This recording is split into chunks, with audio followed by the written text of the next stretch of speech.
My streak continues of technical difficulties at the start. We're back. How are you? I'm good, mate. How are you? I'm good. Good. My name's Rusty. That's Josh. Yeah. Yeah. We do all those things, and this podcast is talking about what do we talk about, Josh? Social media and photos and content and small businesses and all the rest of it. This sort of thing. So, welcome. If you've just jumped into this episode straight up, welcome aboard. We like to start our meetings off. This has just become a meeting, by the way. It has. Cool. Yeah, I'm in with that. We look to the agenda for a gin, and we have Riverland gin today. We do have Riverland gin. We also gin. have martini glasses, not because we're having martinis, but because I managed to break the other glass that we only had one other glass. We had two of. Yeah. And I smashed one. Yeah. Well, I had like a side of it pop out. So to be fair, I know those glasses and they're very fragile. They're super fragile. It's I'm crazy. going to get you to pour tonight because Oh, while you really? pour, I'm going to fix You're going to fix your headphones. All right. So tonight we have got I can't remember what this one's called. Needle and Pin Gin from the Riverland, which is why we picked it up. And it's got a cool little label. You see that label there, transparent with the needle through the Riverland, some of the key towns there. And then also on the back, it's got a whole stack of pins, with one of them being golden. So let's pour that in there. I think your ice block had melted, so you got a fair chunk of water in there. All right, cool. This is amazing. I can hear you in stereo. Sorry to disappoint you so much. Twice on both sides. We also have some different tonics. Yeah, I bought a selection of tonics, although I realised that two of them, I believe, are the same. So there is that one there. Mischief Brew. Yep. Are they all Mischief Brew? Is that They the name are. of the brewing They are. place? This one is lemon, myrtle, rosemary, and bitter orange. Oh, What's that one? Mine is Kwangdong soda. Kwangdong. Which one would you like? Kwangdong. Or should we both have the same one? I reckon we should just play a game. Oh, okay. If you have to do that with your eyes. Oh, okay. If you do that, there's only two of us. Yeah? Do that But with then you just pick one. yeah. But close your eyes. If you're Are they gonna all do that. different? Or two No, the they're same? not. Two are the same. Two of those are the same. Oh, Go with just that. all right. Close your eyes. I feel like you should do it for me to pick. Oh, okay. Like, Okay. because otherwise I know which way I'm going. All right. Yeah. Cool. All right. Slide one over. There you go. This is really weird.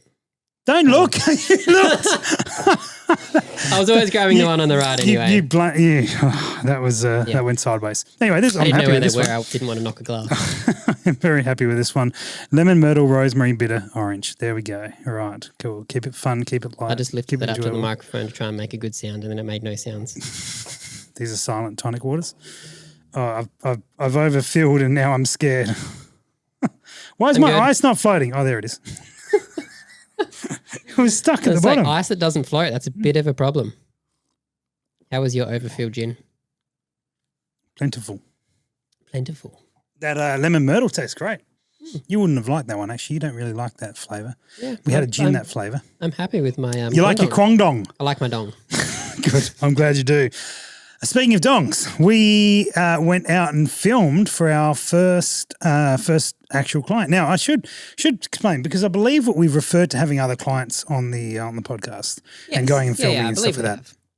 I should clarify, those are, I guess, well connected within our internal business. So we have the other business that this is all spawned out of, and that was getting content for them, for that business, through them, that sort of thing. So this is where a lot of that. But this one here, the reason we're excited about it, we announced in the last one, and we actually went and filmed on the weekend, is that this is our first external, unrelated to us or that specific industry at all. It is. Well, we sat down, we had a meeting, we discussed what they wanted, we went back and forth for a little bit, booked in a time. And we went and filmed. And did. So it was good. It was, well, how did you find it, Josh? It was nice to film something different to what we typically film. Yes, true. But okay. But it was a nice, like, it wasn't just rocking up and going, oh wow, this is really different. I don't know what to do here. Okay. It was just taking everything that we've learned from all the bits and pieces that we've done and going, cool, apply it here. And like, for technical side of things, everything went really smoothly. It did. Like, It did. far smoother than I anticipated. I think there was Few a couple little- of little things that we went, all right, this would have been nice. That would have been nice. But there was nothing like, oh no, we forgot a camera, or oh no, we forgot this really important thing. I think one of the good things is we did a video on Thursday before, so like 2 days before, and you were very conscious. You'd sort of set that. From what I could see, you basically set that up how you were planning to set up the weekend. Yeah, we had a little test run. Yeah, and so we needed to do that video anyway, and like you just nailed the audio and everything was there. And I think you pretty much packed that down and put all that in the van and took it out there. So we were pretty locked on for that, which was awesome. But yeah, going into a completely different environment, how did you go from being in a completely different location and like a different audio sort of signature and this sort of thing? Yeah, How did you find that? It was fine actually. So I guess I was in a warehouse. Yep. Shot in their warehouse with one of their vans, which isn't too dissimilar to us filming down in our warehouse. So that side of things, like your audio wires and all that, you're generally the same. But for this time round, we ran lav mics. Yep. So we had just little mics sitting on the chest, as well as a boom mic sitting underneath. Yep. Sort of we had stacked things in our favor because if something inevitably things will go wrong at some point in time. Yep. And you want a layer of security to be able to go. Yep. All right, that one failed. Cool. This is our backup, and hey, our backup still sounds pretty good. We didn't lose the entire effort. Yeah. Yep. Cool. Yeah, 'cause there's nothing worse than having to go. So there is no audio for anything we filmed. Sorry. Yeah, that's not great. It's not great. So these were a series of instructional videos and a couple of sort of product launch type videos, very much talking to camera with a bit of B-roll sort of thing. And one of the things that perhaps I knew, but I didn't, we hadn't really encountered it a lot, is a person in front of the camera who is not super comfortable in front of the camera. Yeah. And this is not what they do on the regular basis. They're the owner of the business, and so they want to be the one in front of camera, and they should be. In this instance, it's authentic and it's real, and they know their product, and they're the face of their business, and they're the one that, talking to customers and stuff. So all of those things, correct way to do it rather than getting someone in. But we, through no fault of their own, it's a completely different skill set that they are trying to, work their way through. See, Josh, it doesn't work too well if you cover up the camera that would cover up you going off and fixing something. This is one of the problems of this. Yeah, is like I can sit here and talk and pretend you're still there and that camera will look at me. Yeah, I forget about this because normally I'm behind the desk and you can like maneuver yourself around. Walk in front of it. It doesn't work. Oh, good. Anyway, good at producing. And so speaking of being in front of the camera, So the gentleman, let's call him John, all right? So John was nervous. He was nervous and he was unsure, and he was, he knows his stuff. It was amazing. Like he would talk to me and to us about a product. Yeah. And he would be all over it. Just all over Knew his stuff. Turn the camera on and it just hit him hard. Yeah. Well, I guess it was interesting seeing it because there was 3 layers to that where we'd talk about it in an open discussion. Yep. He would then run it through in his head and out loud a bit, just looking off the camera, like looking off to the side, run things through, and would just be like boom, boom, boom, boom, all the points. Yeah. You're like, cool. And then it would get to, all right, deliver, look into the lens, and it was just, went into that like, I don't know what to say. Almost that thing of like, what do I do with my hand? It very much was. And so I had thought in my mind that maybe you and Sam go out and film this, right? Because I kind of thought in my mind, I was like, we don't want any technical mess ups. We don't forget something. We want everything to work well. Yep. And I thought, you know what? This is our first thing. I really should go out. I've got a connection to the guy previously. So it's the right thing to do for me to go along. And I thought, well, and I guess he might not be super comfortable on camera. Maybe I can help a little bit because that's something that I don't necessarily think I do overly well, but perhaps I learned a lot about myself on the weekend as well. And so I could relate to what he was doing because when I started my business, I actually put someone else on camera because I wasn't super comfortable. I was more in your role and behind the camera and I didn't want to do it. I soon found out that I have to and got in front of the camera and stumbled my way through. And, now it's a bit of a different story. Yep. And I camera guess, rolls and it's just cool. Yeah. So it made sense. So we'll talk in a bit bit of time about how we resolved that and what tips we gave John and how he was able to, get through it, and then talk about how the edit went and what it is. But Josh, I'm curious from the majority of the filming you've done has been between myself, a guy called Andy, Plushy, and then a handful of others. Yeah. And have you come across this much? And how did it, how was it for you being there going, this guy is struggling. It's not his nature to do this. I found it interesting, I guess, evolution of how that's gone. Because there's the guys that you mentioned, they're not bad behind a camera. Like they will. Or in front of the camera? Or in front of the camera. In front of the camera is the one. They will. Actually, no, they film me too. So it's gone both ways. But you put them in front of a camera and generally they're pretty good.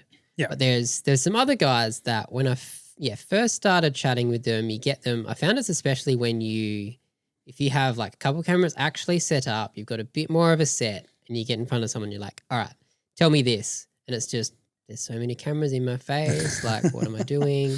They kind of freeze up, and it's then like you have to really prompt and push to get the stuff the content that you're after. Yeah. But I found the off the cuff stuff, and I remember doing this at one of the sporting matches we were at, and I would have the camera and just held it off frame so I could just see that everything was in line and framed properly, but then just proceeded to have a conversation, just off the cuff conversation with someone, and conversations flowed much better, and that content was much more not usable, but just easy to edit because you're chatting away. But whereas if you just all person is seeing is a lens, and it's just kind of like, dude, there's a camera now, I'm not sure what to do. So you have to dig a little more. Yep. Yeah. Absolutely. And so in a number of our videos and in other channels, and obviously you're here now, but in front of a camera. In front of a camera, and in front of my camera for a while there as well. Yeah. But for all the airtime. For the last couple of years, were you comfortable on camera when you started? Is something you've no, so definitely not. So take me back through the journey, because you've now become. I mean, we're sitting on a podcast here, and you're pretty comfortable. We do just chatting, and you're regularly on. No, we did our first major video that sort of featured you the other day on one of the other channels, and not that you've been on the other podcasts and as a producer and stuff like that, but you've obviously become much more comfortable with it. Going back, how did you find that? Where did you? Yeah, how did it make you feel, and where did you build confidence to do that? Anything particularly change? Tell me all the things. Yeah, well, but back to the start, it was just like, no, I'm the video dude, so I stay on this side of the camera. Like that's where I stay. That's where I live. Like maybe you hear my voice, cool, whatever. No, you don't see me on the other side of the camera. But I get that kind of evolved a bit more, became a bit more comfortable with filming, seeing things on camera, editing things, and then I think it probably came out of a little bit of necessity and just going, all right, like starting to do this a bit more. I know that at some point in time, I'm going to have to it'll be much more helpful if I can just pick up a camera, do things, and then be like, cool, post it, done. Yep. So it was just, actually I remember we were away on a trip and I started my first TikToks. Did my first TikTok, and that was just like, no, I'll just do this thing down here. Filmed a quick thing. Your own TikTok? My own TikTok. Figured, mate, that's probably a good place to start. Yes. Because one, it's a fresh TikTok. Yeah. Cool. There might be like 300 people that see it. Maybe, if you're lucky. Yeah. Maybe. Yep. So just started that, and then, got a little bit more comfortable, started posting more, and it was just a slow progression of just like, cool, just going to film, have a little idea, go, cool, going to film that, do that, post it. Interesting. See a little bit, and you're like, all right, I should do a bit more, and it just, bit more. It was just, there was a conscious effort though. I know it wasn't just a subconscious thing, just went and did it. It was a very conscious decision to go, all right, you need to get more comfortable doing this. Yep. And it has now evolved to, we'll film a video and just pick up a phone and harass the other guys. If you've seen our TikToks, all about harassing people. Yep. You're comfortable on it. Now it's become a non-event really. You just go, all right, I better make this video. Camera's all right, there and you just go, cool. Yeah. I think that's probably been a 1.5 year progression to get to that point. It's interesting that you've used TikTok as that channel for you to progress yourself. You run your own TikToks and then you be on more, and we used to do battles of Nerf guns and all these sort of things. And so I guess getting more comfortable with things in an environment where, as you said, it was your own TikTok. It didn't really matter. There's nothing writing on it. Whereas mine was a little bit different, where I was thrust in the scenario where I had to I couldn't use someone else in the business in front of the camera in the business for reasons and just scheduling reasons. The person that was doing it for me, we clashed schedules on too many occasions. We just couldn't get videos done. And so I ended up having to do it. Otherwise the videos weren't going to happen, and that was necessity. And these videos sort of mattered. So that's where it came for me. But yeah, it's cool to see a progression from you. And you obviously find, I mean, I remember there's a particular video we made about something to do with Zeiss, and the guy, we had chosen someone to be in the video, and he was happy to do so. Knew he was well spoken, and he was polite and nice and explained things well. So we thought, he'll be great, he'll be fine. And you came back from that weekend going, he is phenomenal. He wasn't just good, he was like really good to camera. And what made the difference with him? And there's some information we found out which we'll reveal in a moment. We found out after. But prior, during the three, just thought he was just another dude. I was nervous about that, actually. I was a bit nervous because that was one of your first. It was one of the first videos you were going off, and I wasn't going to really be around. I guess it was down to me to prompt and push that video where it needed to go. And so sitting there, you got to try and come up with the questions that will get answered in a way, not in a way that, you're just promoting this product or whatever, but you want to cover all the bases. We were telling a story and the product was involved. Yeah. So you want to try and hit those story points through that. So getting them, but then once you got the first couple and it was you asked him a point and he just elaborates, not really long, but elaborated just the right amount of time that you go, oh, that was... No, that's all I need. Like, I don't need to go any longer to drag it out of you and then cut it down after. Just, cool, that was it. So then it was just, I think after the first day, I was like, cool, I just need to now get the right questions, and this is going to be easy. Like, it's just going to be a matter of going, hey, how was this? Cool. And this, and this. And you're like, easy. Like, this is the video done. Which is vastly different to, if we jump forward a little bit from that, there was a match that we were going around and getting some of the key people and for a particular brand, and a couple of them chuck a camera in their face, whatever, like they just go for gold. And then it was my first real time with someone that just like nothing, didn't want to be in front of camera, didn't want to say anything. You'd ask a question and they would just freeze. And I came back from that learning a little bit of like, all right, got to try and just break that ice a little bit, make them comfortable. And rather than asking really, like if they're not answering broad questions, pick something specific of like, all right, tell me about this, like this specific thing, and get that bit out of them. And then, all right, next little bit, pick that little thing. It's one thing that a lot of people that I've filmed so far you can ask them a broad question and they will break it down for you.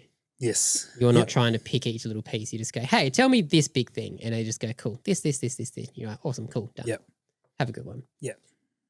Yeah, okay, very good. So just reference back to that particular gentleman that starred in that video, and turned out he was a well-known, quite a established public speaker, had addressed the United Nations and written books. So it turns out that revelation hit, and you went, "This all makes so much sense." Wow, yeah. Nice. So we got back to our filming session with John. And. So we encountered this challenge, and look, he was upfront about it. He said, "I'm not going to be great on camera. This is not us breaking trust or something." He was upfront about this straight up. He said, "There's going to be was a known fact. You guys have got your work cut out for you. I don't know how we're going to get through this." So I learned a lot of the skills that I had that I didn't particularly realize I had. Ones that have sort of grown out of necessity, but progressively over the last few years, that in this scenario actually was probably quite useful to being there. Yeah, very much so. And so, and also we've got good team here who can edit well, and we know that. And so what we did is that I would ask I would ask John to give me a breakdown of whatever we were covering, and I would go in depth with him. So he was talking about a particular product. All right, great, excellent. Tell me about the product. What are all the things? Why? Well, tell me the features, and we'll turn them into benefits. And like, give me all this thing. We go, yeah, and is there anything else you want to cover? And we'd make all these sort of dot point notes around all the things that we want to cover. Yeah. And be like, all right, cool. And he'd draw things out like, okay, you guys have been making this for 30 years. Is that like the standard, or like and worked out? Yep. Their products had become the industry standard for various areas. Yeah. All right, well, let's put that in there and use the terminology. And that's a tagline that's useful. Exactly right. So we'd break it down, and then we'd sort of go and we'd put him on filming, and there would be no time pressure on him. Yeah. So, all right, no problems. We're just going to run this through. And so, all right, first up, say your name, say where you're from, and you want to talk about whatever. So he'd get that line. Well, no sweat at all. I'm your name, you know what business you represent, and you know the product you want to talk about. That's an easy one to start to get you in. Kick off with that. That's all underway. And then I would basically be feeding him the lines, and all I was asking is like, don't just deliver me the line to camera as well as you can. Yeah. Don't try and string a second line on. Don't try and say a paragraph. Give me line by line. Now, some things he hit the mark and he would elaborate on, and he'd give me two sentences. You get a bit of a run going. You just occasionally, because he hit something, he was a bit more comfortable, whatever, and away he went. Yeah. But shy of that, we did line by line, and you had multiple cameras running, so we always had some additional footage. We filmed some extra B-roll afterwards. We filmed like a whole stack of additional stuff on top of it. And what it allowed us to do was to take those one lines that he delivered well, and I mean, he's no amazing presenter and actor and things like that, and he wouldn't claim to be. Yeah. But he was able to get the line out and say them to the camera, and be genuine, be authentic, be the guy who runs the business. Yeah. He's better at making these parts and inventing this stuff than he is to be on camera. Yeah. But he's the guy that did it, so that's the guy you want to hear from. You're the person that you want. Yeah. I think that's a big thing that a lot of people, I guess, overthink is that you don't need to record the video from the start to the finish in one take. No. By no stretch you need to do that. Look, I'll say it depends what it is. Yeah. Right? There's scenarios where, I mean, you and I filmed a video the other day. There seems to be cork left in this. I'm pouring a gin, by the way. I'm topping it. Oh, yeah, Josh wants a bit more. I'll go a smaller one because we don't want to be here for all night. We record a video. Are we swapping tonics? Yeah, if you want. Yeah, all right, let's do that. Try I'm going to go the Kwangdong. Kwangdong. Hot dog. All right, so we recorded a video the other night, and you and I basically just freestyled it for half an hour. Yeah. And it got cut down to 13 minutes. We there wasn't like a lot of stop-start. It wasn't delivering by line. That also works well. That's fine. And we were able to deliver the whole thing. And we did another video with myself and a guy called Andy the other night. Same deal. Yeah. Yours and mine were a bit short of it. Whatever it was, we delivered it, and it was a matter of removing a little bit to bring it down. Yeah. Yeah. So that style of doing things works as well.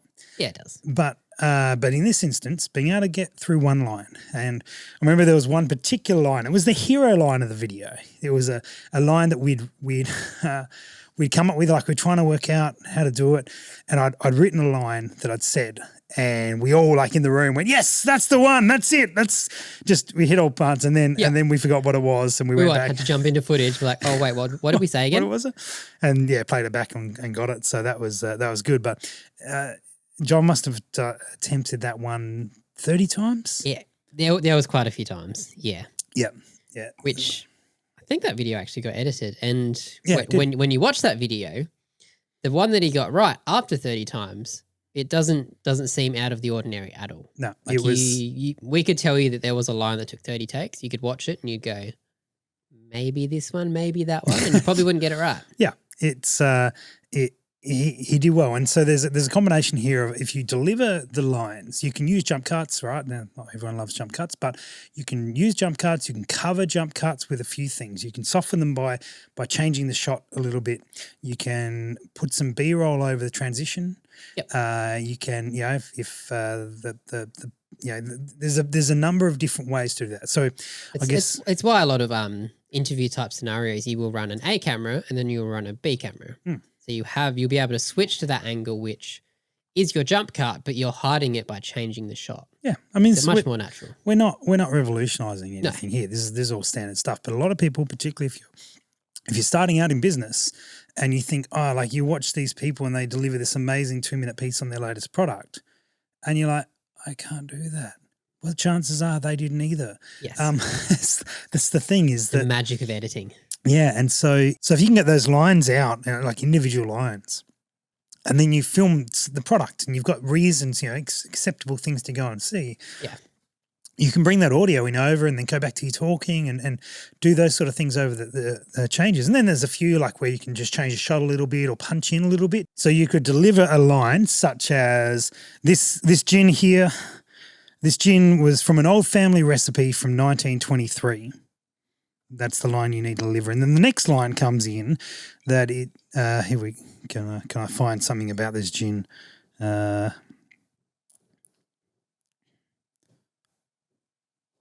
It's a fresh and savoury gin with, what is it?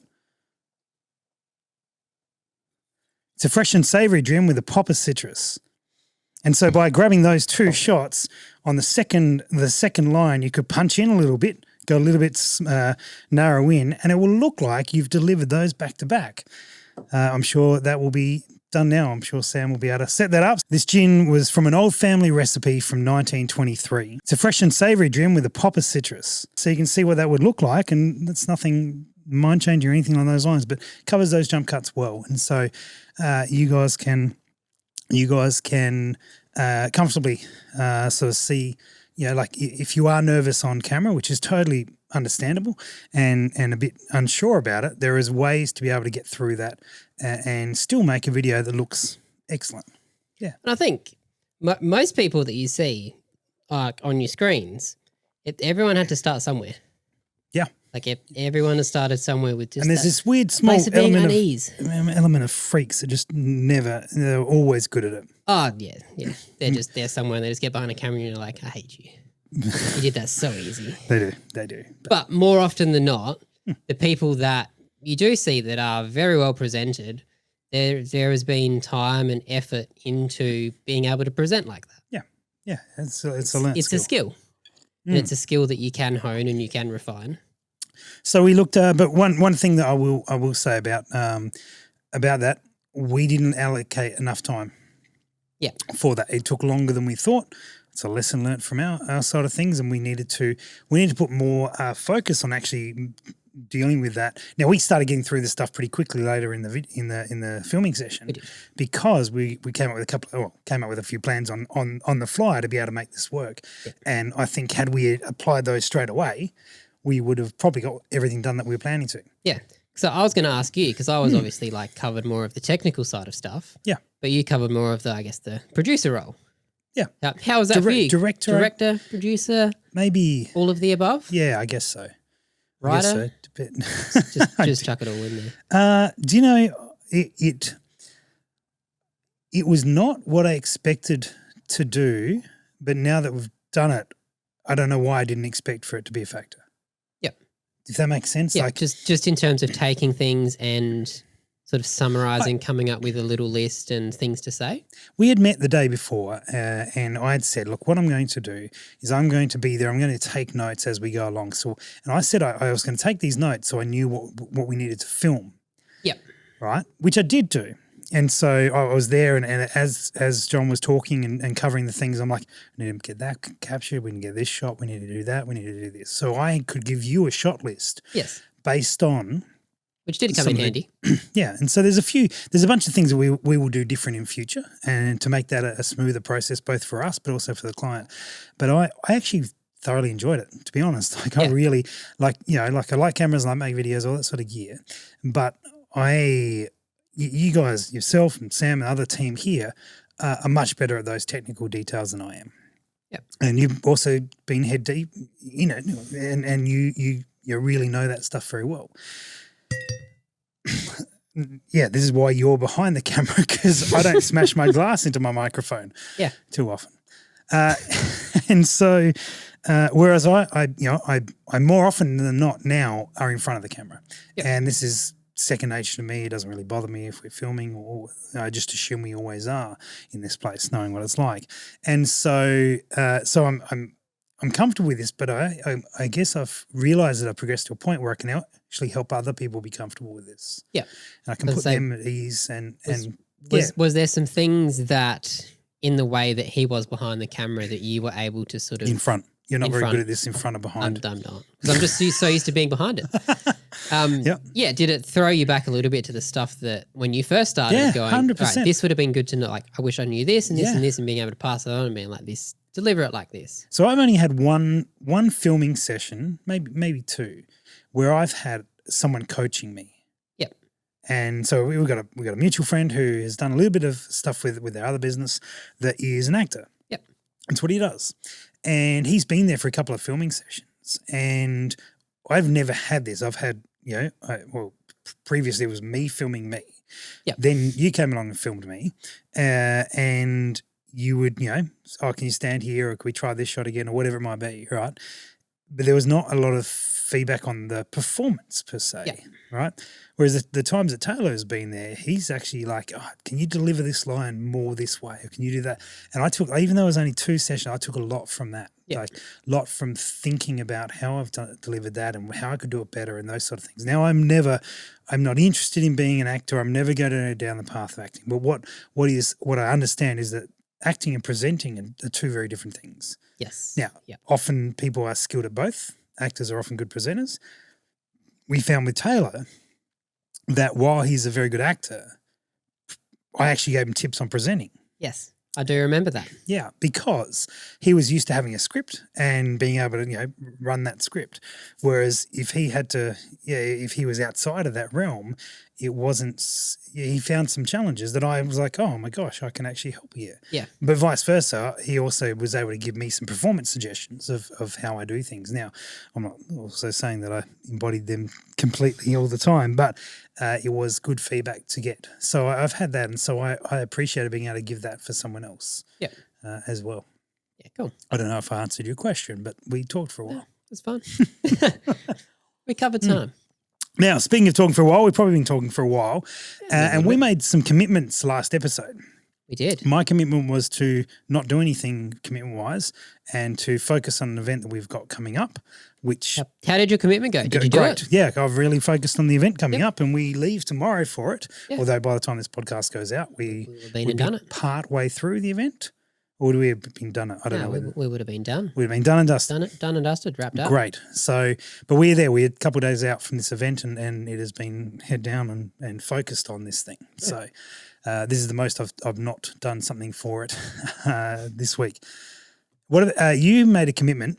I did. The series of these events actually are all connected, that you would take photos of them all, or you did take photos of them all. I've taken photos of them all. You would edit those and you would put them up in a way that people could buy them. Yeah. And have you done this? Done and dusted. There have been images that have already been purchased. I think you finished this about 3 minutes before we started the episode. I did. Although it's been up for about a week or so. Has been up for about a week. So sorry, go for it. I was going to say I was quite happy with how I got, because I'd actually planned, I'll be honest, I'd actually forgot that I made that my commitment. we were at the pub earlier tonight having dinner. And we remembered. And we remembered. Yeah. By it watching sounds much better. By watching the YouTube video of what we committed to do. Yes. But it was happening this week. My goal was that it would get done this week. Yeah. But in the lead up to the finale for the matches. Yeah. And so my goal was tomorrow was the last day to finish it off then.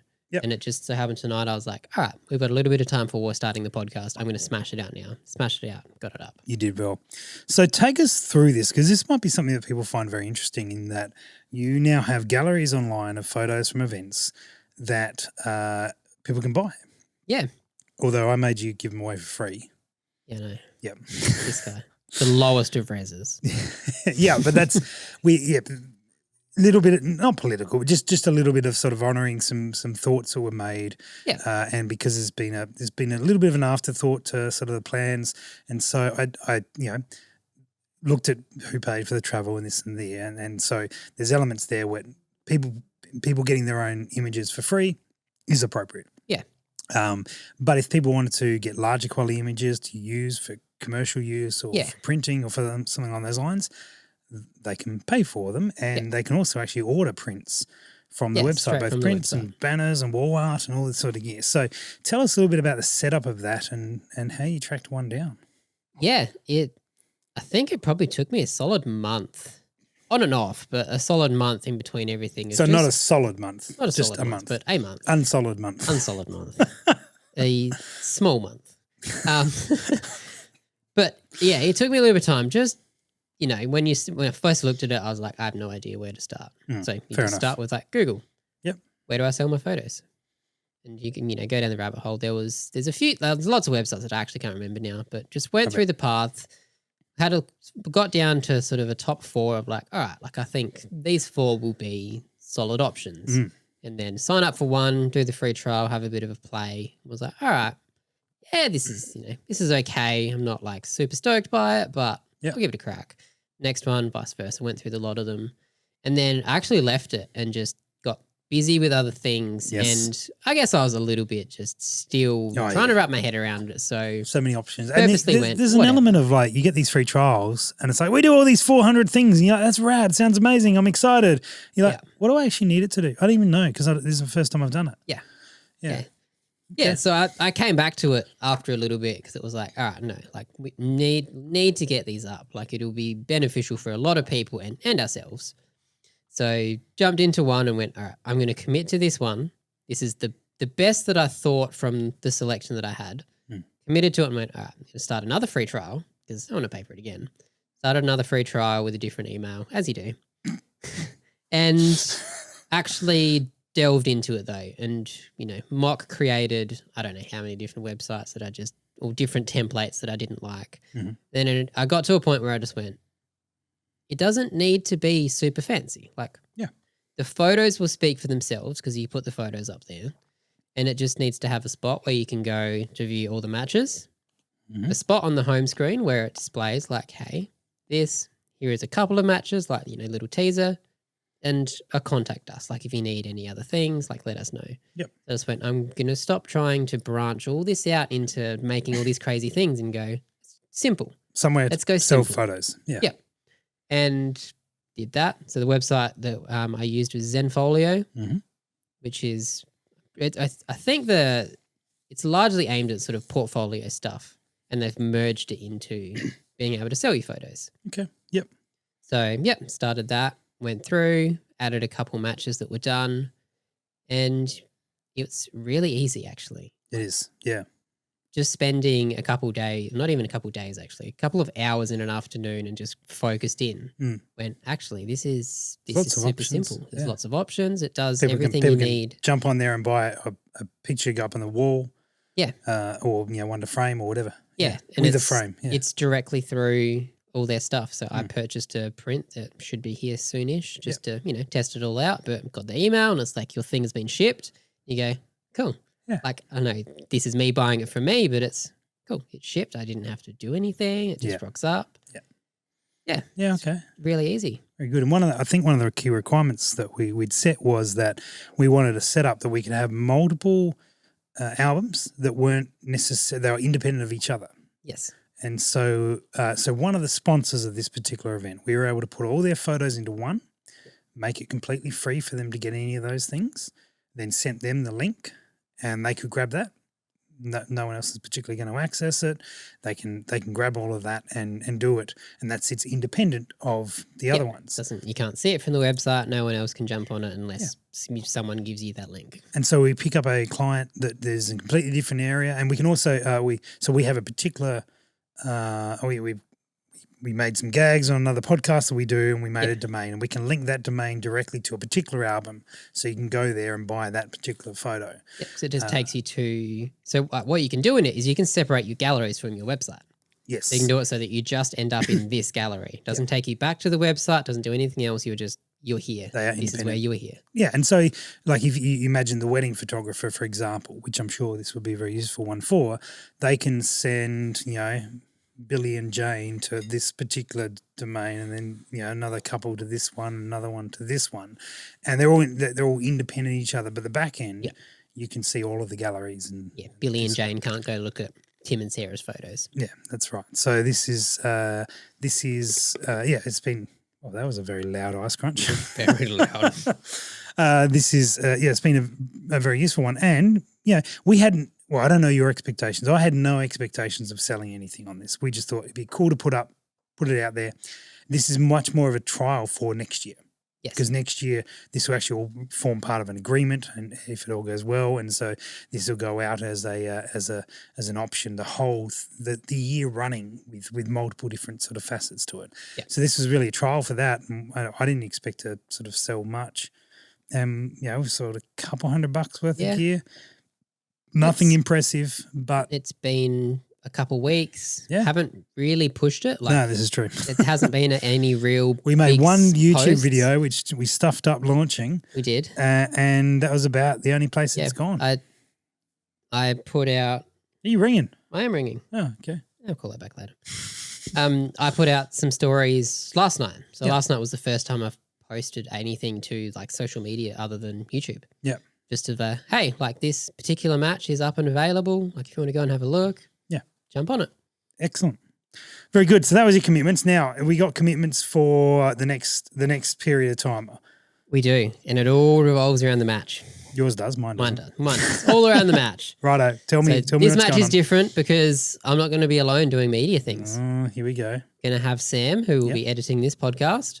Yep. He's going to come along and jump behind a camera, jump behind the computer and edit away. Yeah. Okay. So, previously I've taken photos, I've taken video, but videos haven't been edited. Once. I think there's been once or I think there's been twice. Twice. That one video has gone out over the weekend. It's been, like photos have gone all weekend. Yeah.